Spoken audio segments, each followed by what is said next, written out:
today. Sluggish first half.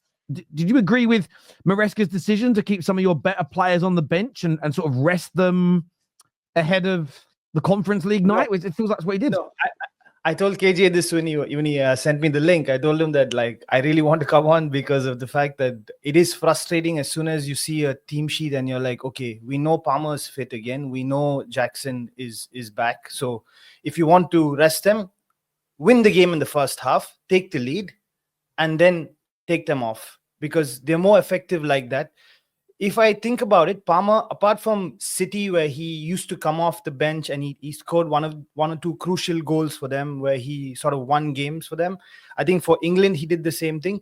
But if I look at it from Chelsea, there have been, unless the beginning of his career, there have been no games where he's come on, even in the Conference League, where he's come on when the game's already in a certain flow and certain way. They're playing very defensively, holding the ball, not really attacking. He doesn't come and make any change there. He plays how they are playing. He gets influenced a lot by how they're playing. He's not changing the game, which for me is a problem. So if Palmer's fit, you start him. And if you say, okay, you want to rest him, take him off in the second half, like 50th minute, 55th minute, you take him off. So it's really fine for me. Jadon Sancho, why? So if you're deciding to change the team, you're saying, okay, I want to rest these guys because it's a quick turnover. Then why are you playing Jadon Sancho there? Why are you playing Sanchez? Sanchez would have lost the game for us. Yes, he made about 2 saves, which your standard goalkeeper needs to do, but he could have lost the game.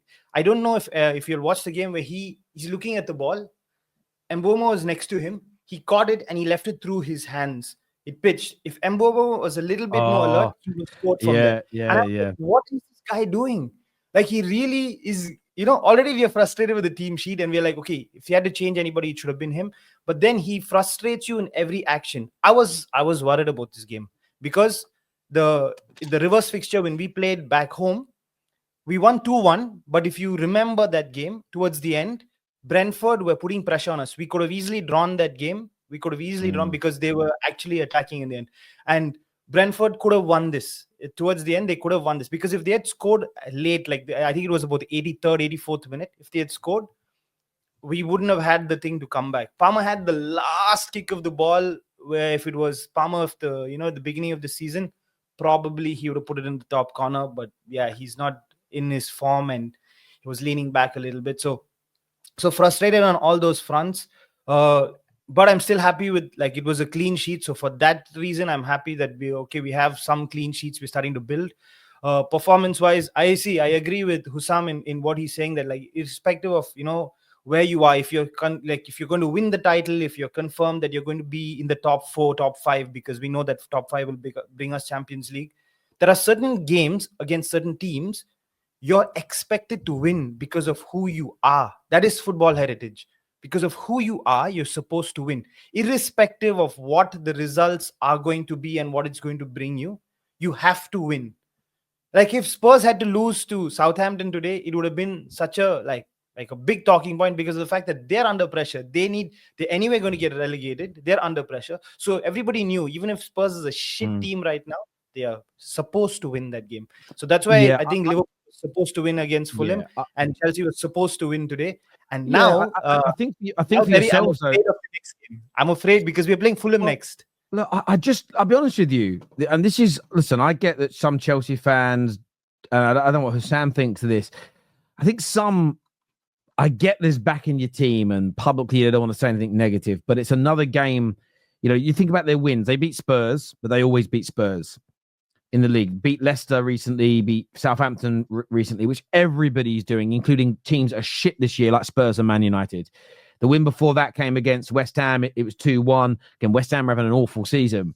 The win before that was against Wolves, a relegation side. The last win against a team that you look at and go, is a decent side. Do you know who it was in the Prem? Who? No, it was when they beat Brentford on the 15th of December. All their wins since then have been against relegation teams or Spurs, and that's why I don't understand. I'm not expecting Chelsea fans to panic and go crazy, but you've got Ipswich next. Again, you should be winning that. That's who actually your next game is. But then it's Fulham. Terry, Ipswich beat us in the reverse. No, they've already they've beaten you, but they're relegation side. But you're at home against them. But then you've got Fulham, then you've got Everton, then you've got then you've got Liverpool, then you've got Newcastle, then you've got United, then you've got Forest. If you look at since the middle of December, the run rate against teams of Fulham's level, Everton's level, Liverpool's, Newcastle, United, and Forest, you haven't won a game. And the thing is that for me is the concerning element. And again today, you had control the ball, you had opportunities, you just can't finish your dinner. And then I feel like there was a little run towards the last 10 minutes of the game. Brentford really should have scored. They missed some really big chances, and that would have been a defeat. Look, top 4 is doable for Chelsea, but I don't know about you, Hassam. It just every game that goes by, it just feels like it's slipping away slowly but surely for them. Yes, I don't think Chelsea are going to make top 5. I've been public about this. I think they have a difficult run in as well, so they're going to have to be really worried. That's why I understand where Andrew's coming from of winning today's game and stuff, because you have a more difficult run in than a Newcastle, and you know Forest is a bit more established now up there as well. I know they lost to Aston Villa, but like Forest, you'd expect them to get it over the line because they've been way too good, way too consistent defensively to not get it over the line.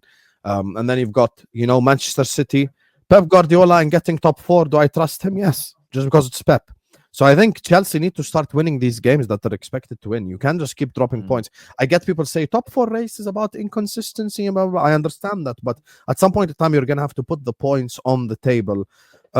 Because Chelsea, that December result that you're talking about, there's a point in time where we were even talking about straight facts about Chelsea being in a title race. They were 2 points behind Liverpool. And now, I don't even know how many points behind Liverpool they are. Let me just check it quickly. Chelsea are currently they must be 4th on 53. 20 points. That's an 18-point difference. That shows you how horrible they've been over this last 3-4 months. The swing has been crazy, and this is where it's really interesting. Like, obviously, Fulham won today and closed the gap to 5, but I think they're too far off. Newcastle was 7th, but have 2 games in hand. If they're able to win those, one of them is on Monday. And then their next game, Newcastle, is at home to Man United. They are going to beat us. Like, let's just have that right. They play less. I think they play Leicester Monday night. I want to say it's Leicester. I could be completely wrong. I want to say they're playing Leicester. Let me just go to the fixtures. Yeah, but Terry, as a Chelsea fan, I'm not worried about Newcastle, to be honest with you. I'm not worried about Newcastle or Ipswich. Why? I know that they beat us. No, because I just know that I'm just confident that my team will be able to play that game. I'm not saying that Newcastle is a bad team. I'm just saying that I'm more confident that they can play that game and they will get a result out of it. Yeah, okay. Forget you playing them for a minute. Their next 2 games are Leicester and Man United. The point I'm actually making here is that City are the favourites to win today. They'll go above you if they do, as an example. Newcastle's next 2 games are massively winnable for them. That puts them above you.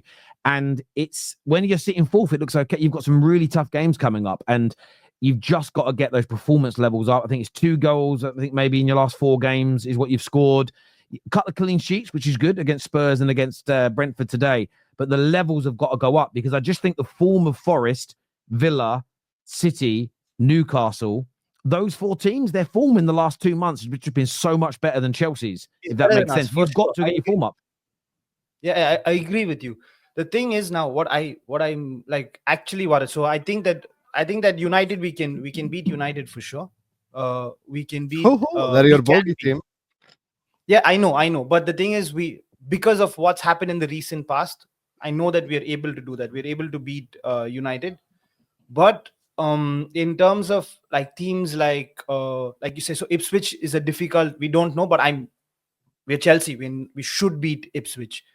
My concern is that I still think that we can make the top 5. I still think that even if it's a bad result, because Liverpool is going to be a tough team to beat, irrespective of you can make it. You can make it, right? But just very quickly, because the other game's about to start. If we just go to the last, say 3 months, I think 3 months is generally quite a good period of time when it comes to football. If we go to the last 3 months of football that's been played, and if we go to the last 3 months of football as an example, why has it put the bottom team top? I must have clicked on the wrong button here. Points. Yeah. Like Chelsea in that time have accumulated 17 points, but Man City, in fairness, have accumulated 17. Forest are on 18. It's Villa are above that. Newcastle's is a little bit. Where's Newcastle on this list? Why is it so? Okay, Newcastle in the last 2 months, so they're sitting on 16 points. They're just behind you, but they've got the 2 games in hand because of the cup. 2 games in hand. As an example, so it is close. The point I'm making is, I've been saying for a few weeks now, the form and the trajectory of those other 4 is just going up, and their performances are catching up. And I know people keep saying results are all that matter, but I think over a 7-8 game period, what is going to get you those results is improving your form, and that's still lacking. And what I want to see, Terry, as a fan, what I want to see is this style of play needs to evolve. I'm not saying, okay, he's figured out a style of play he wants. He keeps saying every pre-match, every post-match, he says, we want to have possession, we want to have control.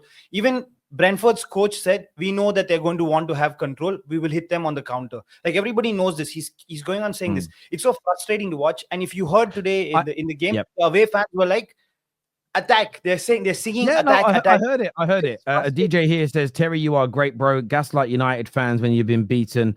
When you've beaten no one, but Chelsea draw versus Brentford still fourth, and you're trying to trigger. No one's trying to trigger. We're having an honest conversation, and I've already said Chelsea can make it.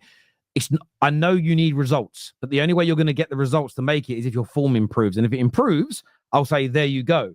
If your form doesn't improve, if your form for the last 2 months, including some decent games, stays the same, you are not making it due to the trajectory of 3 or 4 other teams around you that are playing better. I'll start my watch along time. Yes, I'm going to go watch the game. This is going to redirect you to his